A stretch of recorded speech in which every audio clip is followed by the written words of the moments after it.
When a nasty flu struck California's Atascadero State Hospital, Dr. John Cannell made an interesting discovery. I know my patients were exposed to influenza, but none of them got sick. Why? One reason could be that 30 of Cannell's patients had been given vitamin D on a regular basis.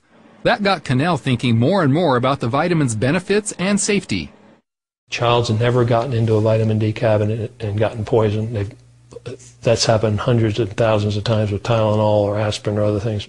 Medical writer Bill Sardi says if vitamin D were a drug, its benefits would make it the most popular ever. Because we're talking about diabetes and hypertension and bone diseases, osteoporosis and arteriosclerosis and cancer and autoimmune disease, and the list goes on. Scientists found that list is so long because vitamin D actually regulates cells, systems, and organs throughout the body. It works by turning your genes on and off, very, very basic function. So that's a very important fact about vitamin D that distinguishes it from any other vitamin. It's a steroid hormone. It's in a class by itself. A major question and area of controversy regarding vitamin D is sun exposure. So health investigators hit the trail looking for answers. Doctors have observed that where there's less sun, there's more cancer, flu, and even autism. For instance, there's more of these diseases in winter, which has less sunlight. And there's also more of these diseases the further you get away from the equator, because there's less sunlight the further you get away from there. Even here in sunny California, very few people get enough sun to make sufficient vitamin D in their skin for the best of health. Down in San Diego, you can make it year-round, but even then, in San Diego, in the wintertime, you have to go right out at solar noon. There's only about a 2 or 3 hour period where you're going to make any substantial amounts of vitamin D. But wait a minute, won't this possibly lead to skin cancer? Most sunscreen companies provide products that block the ultraviolet B, or UVB, from the sun. Those are the very rays you need to produce vitamin D in the skin. Now they admit the UVA rays that the sunblock lotions allow to get in are the ones causing the cancer. So they let the one that causes skin cancer in, and they block the one that prevents it. Statistics show skin cancer rates and deaths have actually risen since the sunscreen campaigns began 30 years ago. Cannell recommends keeping your time in the sun moderate. 15 minutes in a bathing suit during summer is plenty. You don't want to age your skin or cause damage from a sunburn. Not everyone agrees. The American Academy of Dermatology website finds it appalling that anyone in good conscience could make the claim that intentional sun exposure for any length of time is beneficial. Then there's the issue of darker skin, which naturally screens out more of the UVB rays that make vitamin D.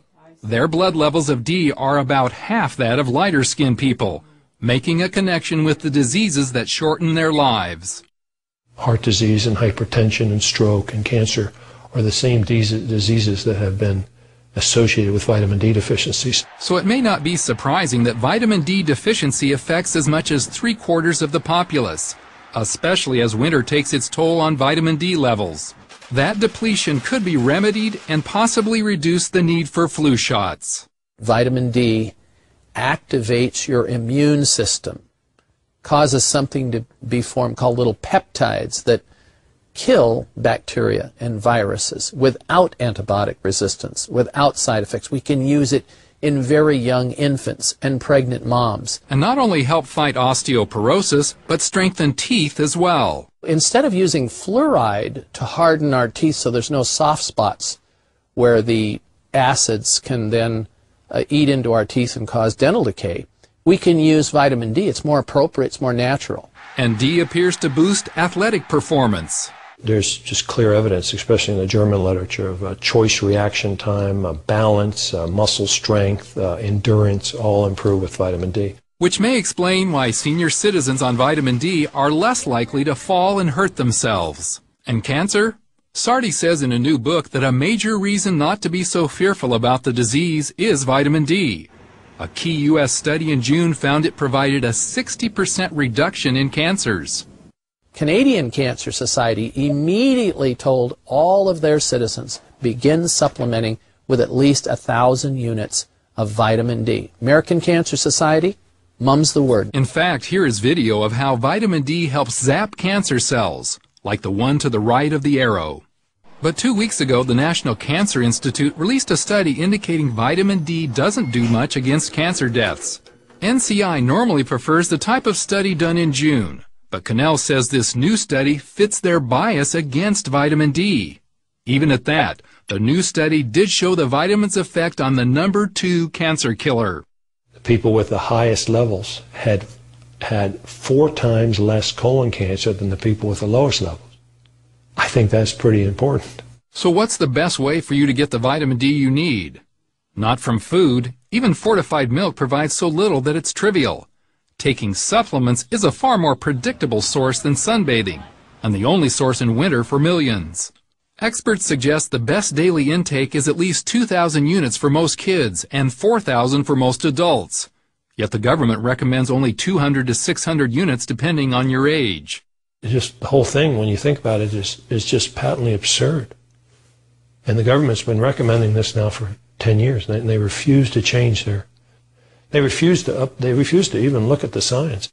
Cannell says he and his wife have taken as much as several 100,000 units for a few days when fighting off colds or flu.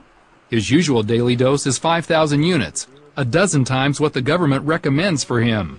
He finds it a religious connection.